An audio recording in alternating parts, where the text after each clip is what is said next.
Hello, everyone. I'm Darian Gold, and welcome to All Things Pilates Season 5. There is a collective fascination with Joe Pilates, his method and inventions. The exercise paradigm continues to evolve, as does our understanding of Joe's genius. So join us because we know there is always more to explore.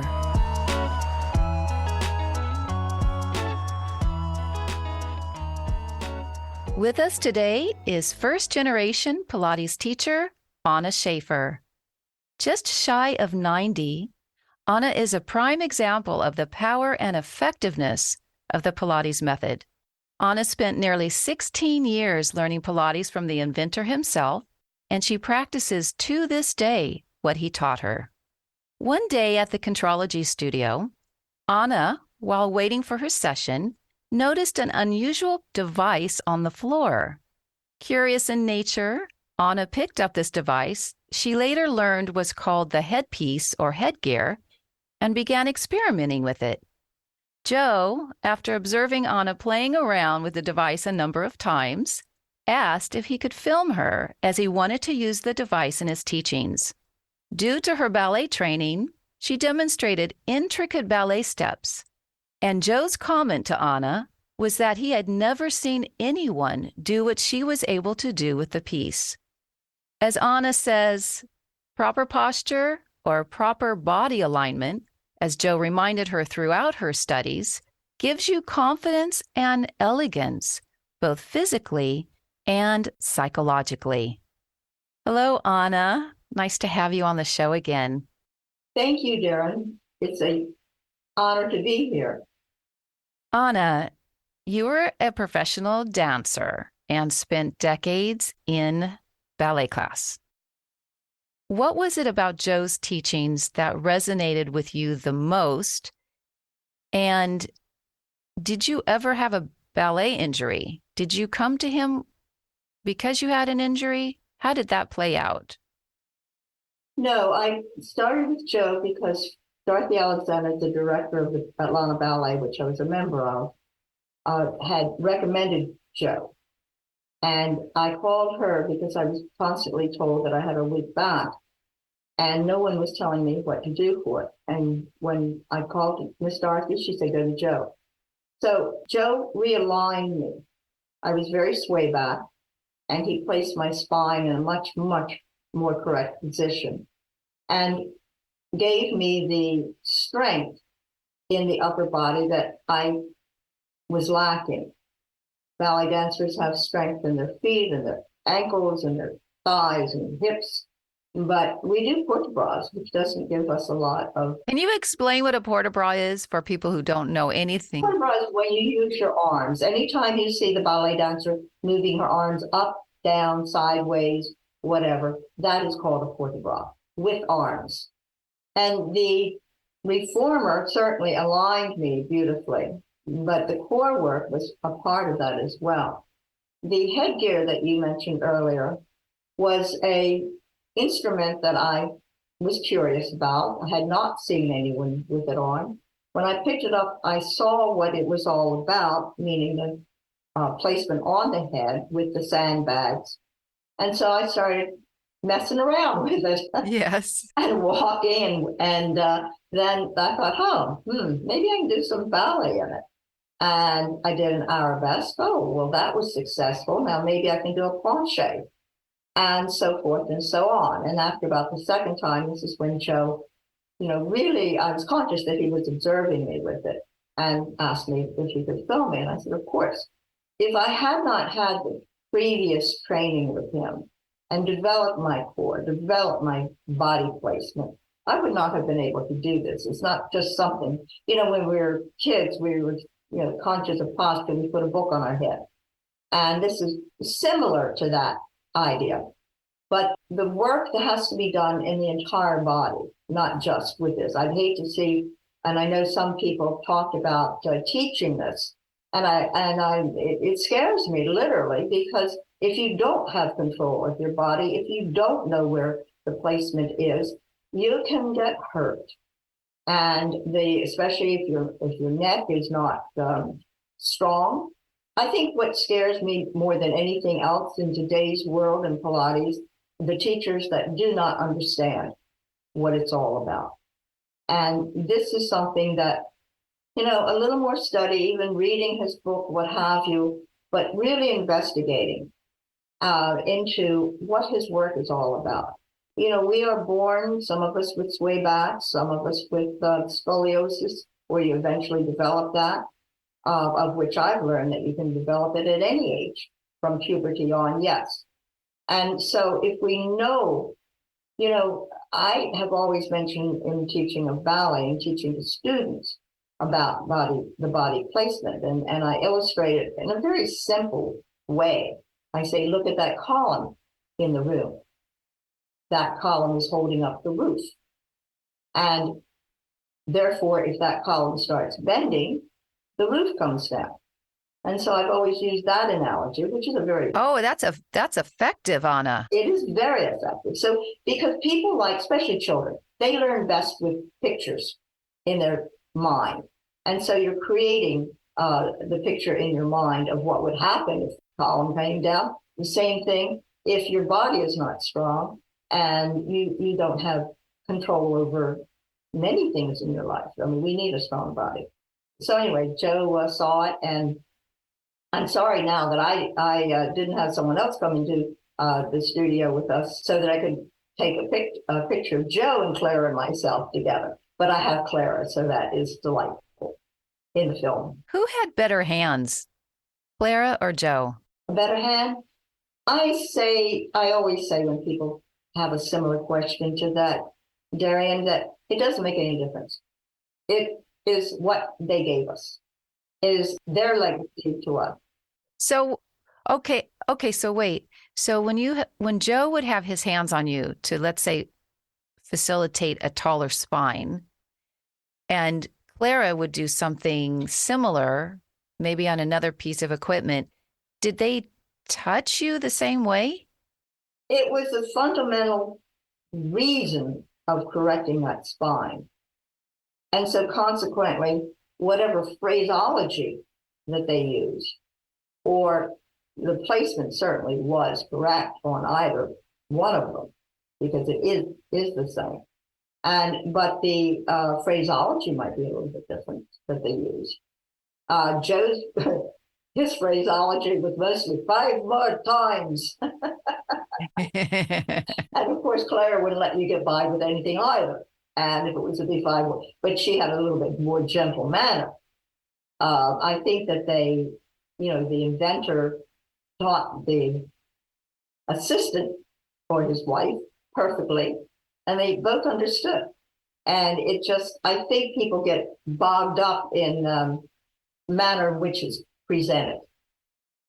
And I think that they've got to forget all that. And I've heard also that people are now arguing about who is the better, or who they are better than so-and-so else who's teaching. And, there's good, bad, and indifferent. We don't want the indifferent. We certainly don't want the bad. But I don't know. I don't have that kind of mentality. I saw this with ballet teachers as well, that, they were always competing with someone else, and they were always trying to convince their students they were the best. I took my students to every other studio in Baltimore, and certainly to New York and to the different studios, so they could become the best. You gain by having an open mind. You close your mind when you cannot see around your own persona. That should be on a t-shirt. You should get that on a t-shirt and wear it, because that is definitely permeating throughout our industry. Don't you think? Not only our industry, but the world of the younger generation. Very definitely. Yes, it is. And I think that egos are wonderful. You don't succeed with having a certain amount of ego. And, some people with high egos, you want to kill them, but they do things, they create things, they make things. That's true. Yes. And if we learn to accept that everyone has their own capability and not try to compete with every, We all have something different to offer. we all have something different. And I used to say also, particularly in ballet, because I've trained children for many years. One day you're going to go somewhere else to another teacher, and they're just going to phrase a correction that I have been saying verbally one way, and they have said it another way, and then all of a sudden it clicks in. That's happened to me. That's happened to my students. And I want them to go forward and learn from others, because you can gain something from everyone, really and truly, as you said. Well, how do you pass on that philosophy, Anna, to other teachers, second generation and down? How do you impart and embody that way of thinking and feeling about the work? I would think that to get more involved in Joe's knowledge and to concentrate on how it is affecting and how it's helping you, and put that as the emphasis. And yes, we all have our own personalities. And I think that we get caught up in our own personalities too much. I really do. I agree 100%. It's hard. It's hard to have someone accept what is reality when they are programmed to think self. Yes, 100%. And I'd like to go back to what you mentioned about becoming more involved in Joe's thinking, his methodology, the actual, he never called it repertoire. That's so dancey. What did he call his, just a system, a contrology system? Is that how he referred to his work? Yes, it is. And never trying to explain it any other way or use other words for it. And contrology, yes. And I don't think that word, I think that word's coming back into the realm of conversation. I think for a long time it was kind of Yes, but what's the motivation behind that? correctness, really. And also the mind's contrology is hopefully coming back a little bit too, because that too was not emphasized for many, many years. And it is a concentration. A perfect example, I teach only adults now, math classes and some reformer work. And I had one, you always have one person in the class, the class clown, Yes. high school and things. And, laughter is magnificent. It cures things. But when it's constantly brought forth because this person, for whatever their ego lacks, has to interrupt every little thing. Well, finally, she stopped the class. The class is not as funny, not as amusing, but everyone is improving more. And that's just recently, people I teach recently. And it is, mind. You have to concentrate on what you're doing. You can't, burst forth and make something funny out of every little thing. If you do, you're wasting your time and my time. I feel the same when people are blaring music. It's such a distraction from quieting down and going inside, because this work requires you to go inside. There are nuances in the body you can't really tap into if you are distracted. No.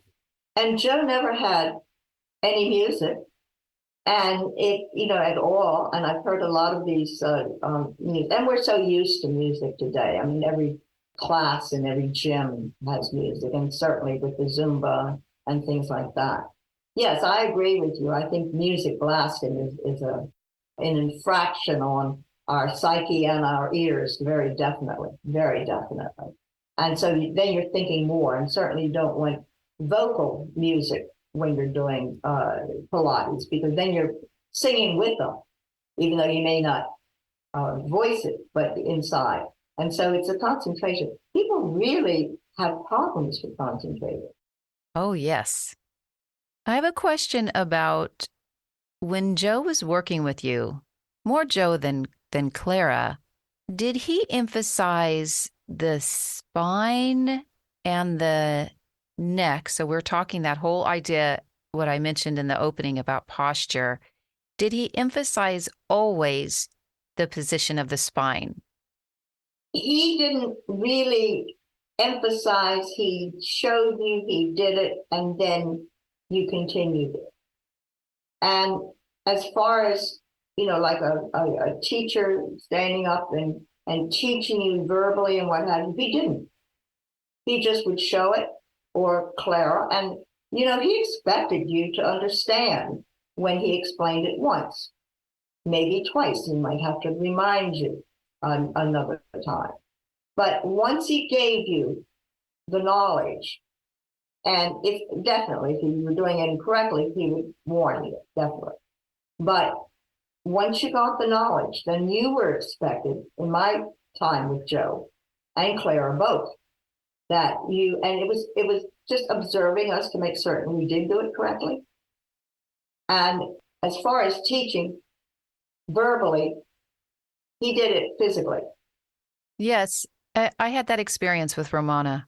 I was curious like you, and I had a lot of questions that she didn't necessarily know how to answer or wasn't interested, but she would just explain it by putting me in the right position, and then it was up to me to figure it out, which I always did. She didn't say, okay, now go off on your own and make it your own. She didn't say it like that, but I recognized that I had to find my own vocabulary inside before I could even pass it on to my students. So she taught probably very, very close to how Joe taught. Yes. And I think that the muscles learn. Once you're shown it and observed to make certain that you're doing it, then the muscles take in and they know what to do. Now, again, if you're doing something incorrectly, then yes, the correction is needed. In my opinion, Joe was a very shy person. And Clara was not as shy, but yet she wasn't overtly either in conversation. In fact, there was very little conversation in the studio, but that was on purpose also, because if you converse, you're out of the work. Yeah, exactly. And your mind is now on something else. And also the fact that, you don't want to get to the point where you're going to do something else or what you're going to do after your session, because there again, you're interrupting your true learning ability. Muscles are smart, they remember. And you better learn it correctly too the first time.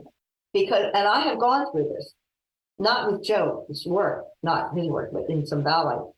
It's harder to undo and then relearn another way. That's the hardest thing in the world. Yes.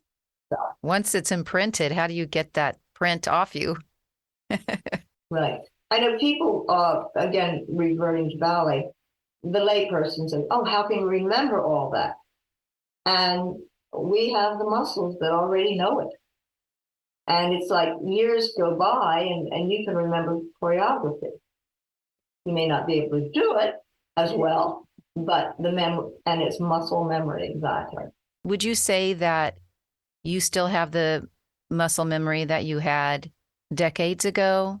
That just because you're close to 90 now, it hasn't necessarily impacted that ability in your mind? I think it's twofold. It's the muscles automatic. Now, my muscles are not in the shape that I was back when I was 16, 28, 38, whatever. So they're not capable. They get angry. I know even in 50, 60-year-olds that I was 15, 60. Thanks for saying I'm 90. Close to it. And you look fabulous. Thank you. But I get, you go back to a class. You can't do it because the muscles have not been doing it for a very long time. And that is the thing that a person gets so angry. I once saw myself, I guess I was 55, taking a class that I thought, oh, I can do this. And the class was filmed. And when I saw the film afterwards, I said, oh, ye gods. And how could I have, but This is true. This is true with most anything. I mean, I wish it weren't so, but it is so. You work with older students, correct? Yes. What's the youngest? What's the oldest? Well, right now it's 60s to 70s, just beginning 60, maybe 59, so forth. But for 5 years, I've taught in an assisted living facility. And so I always said I'm older than you are, ladies, gentlemen. In some cases, I was. But the older person, and I'm there. So I not only have the knowledge, but I have the physical body and going through the changes that my body is doing through progress of born, live, going, gearing down and dying. You don't like to think about that. But there's so many things that we do where the muscles just, if you don't work them, they go to sleep. They don't like to be awakened. They really don't. And then as you older you get, oh, well, that hurts. I don't want to do that anymore. I'm not going back to class. And that kind of thing. And it is a discipline. It's a mental discipline that you have to force yourself to do. Once you get out of the habit, when you're past, 60 or maybe even younger, it's harder to get back into that habit too. It's the physical ability that you have to get up and get going and get to the studio, and Well, how do you motivate those type of students? it's difficult. Being in a class is very helpful because now you're going to see some friends and you're all in the same boat. So this is very, very good. Again, self-discipline is very, very important. That's with anything and everything. But to motivate them, you have to give a good class. You have to be aware of what you're doing. And so that they feel rewarded, not hurt and pain. I mean, so many classes, not necessary Pilates classes, but they come out and they're in pain.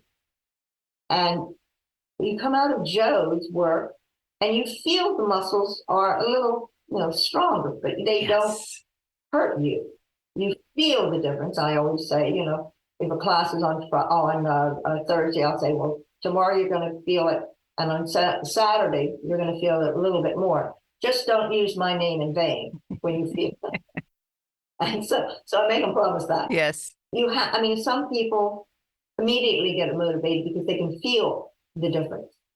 And others, and certainly others, unfortunately, there are many people, especially older people, that they could drop 20 pounds.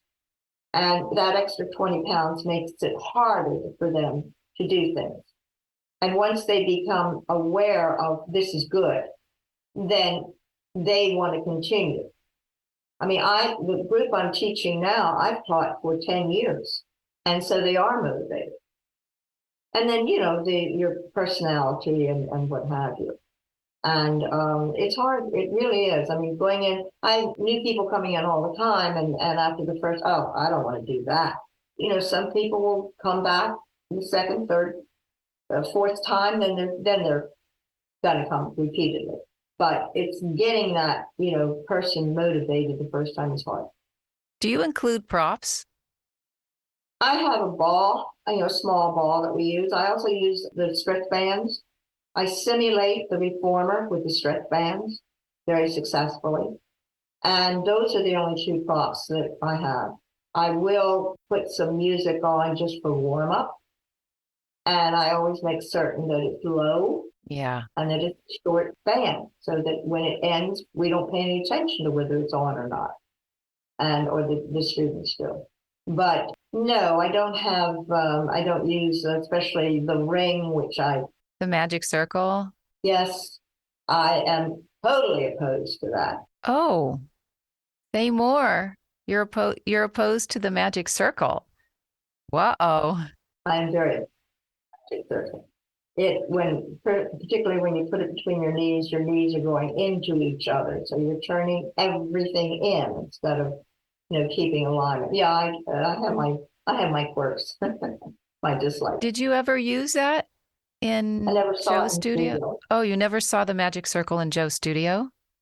I did when I started taking students to Joe when after the 60s. Oh, well, let's see. He may not even been alive at the time when the Magic Women I saw in his studio. He never introduced it to me at all. That's interesting. And mhm, yeah, and I mean, to me, it just, and I'm sure, and it's so heavy. And again, upper power is the dancer doesn't really have the power in the shoulders and things like that, and to press that together. Now I can see where lifting it up over the arms and things is beneficial. But no, that is one thing I oppose completely. You can simulate what is happening, let's say, on the Wanda chair. You can use the magic circle if you don't have apparatus, or let's say you don't even have the therabands, but you just don't like the premise. I don't like the premise. There again, I think that in this day and age, when people walk into your class, you don't know their background, you don't know, and we don't have a beginning class every week for new people coming in, and so they have to pick up, and so you don't know their strengths, you don't know what they can do, and to put something in their hands that are very strong. The bands, you can have different weights of the bands. Okay, that's a good point. And the ball, we just use a little ball, and I teach not to press the knees. You press with the thighs, and this is what you want to press with. So again, it's the way you process the learning. You create that action with the ball. Mm-hmm. Yeah. Right. Yeah.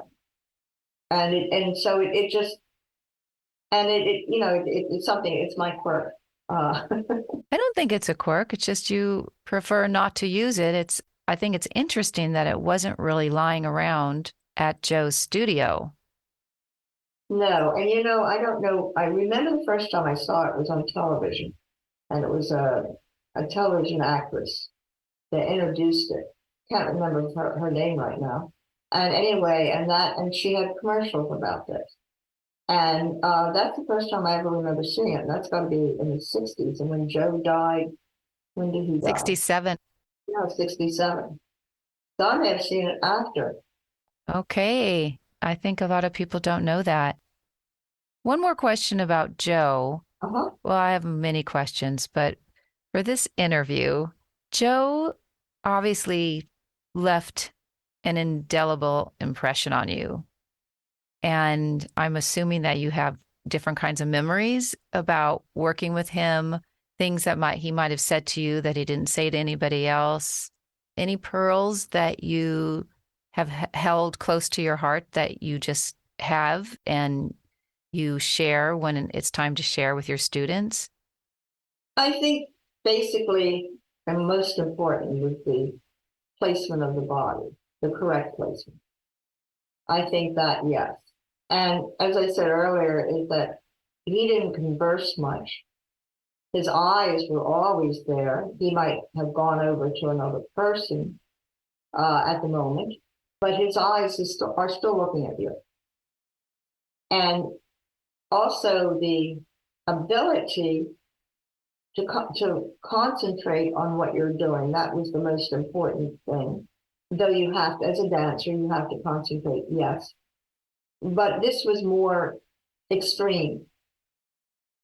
And finding for yourself how to interpret and how to work and how to feel. And I mean, I know every second when I'm on my reformer at home here, that whether those legs are in alignment under your shoulders.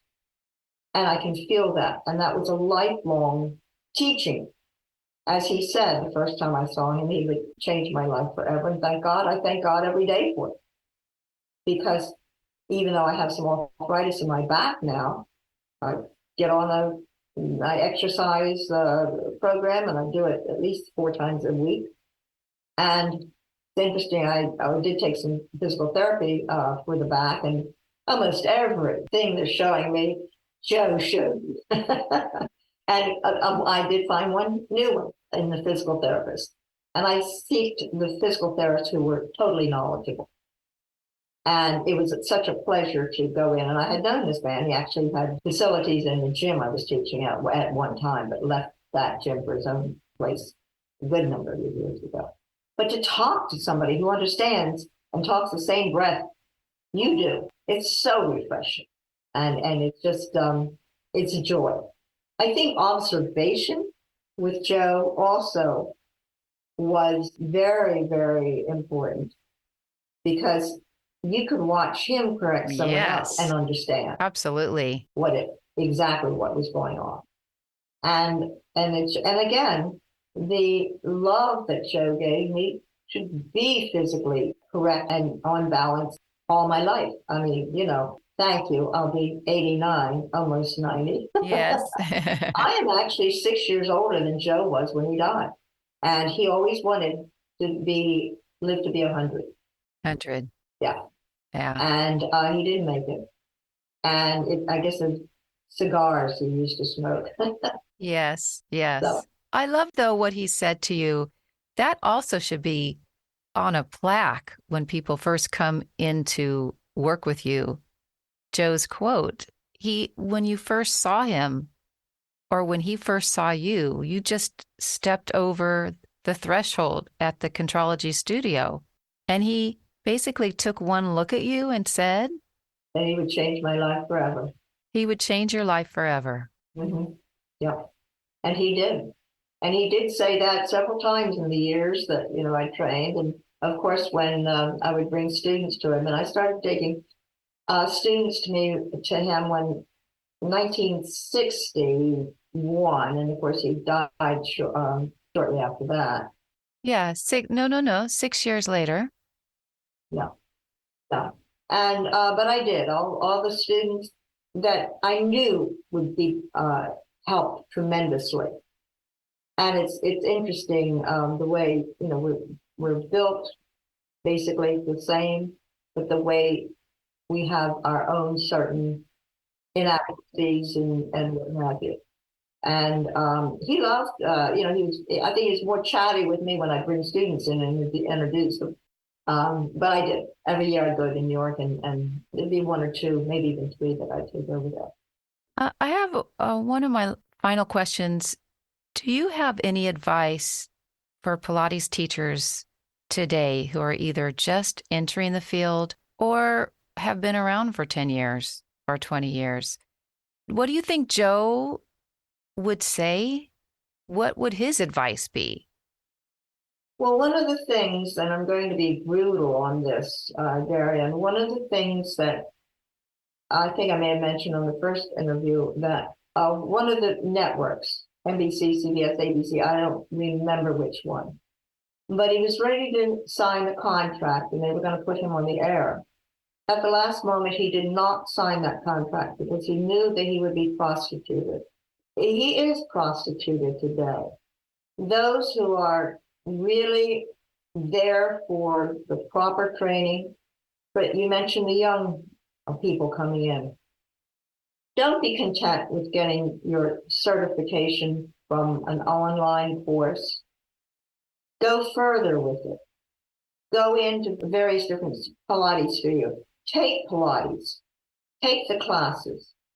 I know someone in our gym that was going to start teaching Pilates, took one class from me.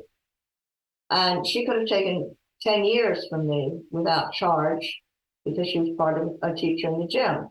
And I knew her training was very poor. To do nothing about that. Don't stop learning. Read everything you can. Go in and observe every single teacher that you can possibly observe. Just see. One of the best trainings that you can have is to observe people who aren't doing it correctly. And that's your best teacher. Don't be afraid to take that class that you have because then you can find out what they're not doing to make you better. So it's understanding and be committed. Another thing with teachers today, they'll teach 4 or 5 classes a day, 5 or 6 days a week. You have to step back and catch your breath.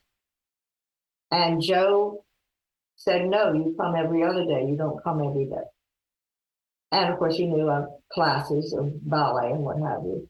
So you really have to step back and think about it and let your body relax a little bit. I think you made a comment to me before that, oh, I can rest now. That came up in a physical therapy that I had a few weeks ago. And he said, all right, now rest for 30 seconds. And then I started doing the other side. He said, well, that was only 16 seconds rest. And I immediately thought of your comment too, because number one, dancers don't know how to rest. I mean, that's not my vocabulary. But to be a teacher, really, really investigate. Don't be content with the certificate. Investigate and learn just through your investigation. Don't stop. Always go on. I mean, I see Pilates studios every state that I go to, and whether I visit them for a week, a month, what have you. And that is very important. Well, this is all wonderful, wonderful advice, Anna. Thank you. Thank you so much for your time and your wisdom. And I'm so glad you're still carrying the torch and being true to Joe's vision. It's your vision. I feel like it's my vision. And you just keep doing what you're doing. If people want to reach out to you, how do they? Yes, my email is AWOOLLEY34@AOL.com. And mention that you're interested in Pilates, because I'll delete so many things. You know, we get thousands of emails. Oh, so in the subject line. Yes. And yes, I would love to talk to people, give them what I have experienced as much as I can. And probably I'll go into another world while I'm on the reformer. Yes. Darian, it's been a pleasure. Thank you so very much. Oh, thank you. I thoroughly enjoyed it. Thank you. Thank you, Anna. All Things Pilates is produced, written, edited, and hosted by me, Darian Gold. Mastered audio mix by Fabian Romero. This season, we have all original music by AKA Johnny. Also, if you're enjoying this podcast, you have the opportunity to support it for as little as $3 a month. You'll see the link in the show notes, and just know that every dollar helps me continue to bring you the most interesting guests in the Pilates community. Joe Pilates gifted us with a very adaptable and nimble method. As his work passes from one generation to the next, the Contrology system continues to change and evolve, but learning his original methodology is a valuable and critical resource. Many of us have a profession in wellness and fitness because of him. Thanks so much for tuning in, and meet you here next week for our last show of the season, our 2023 season highlight show.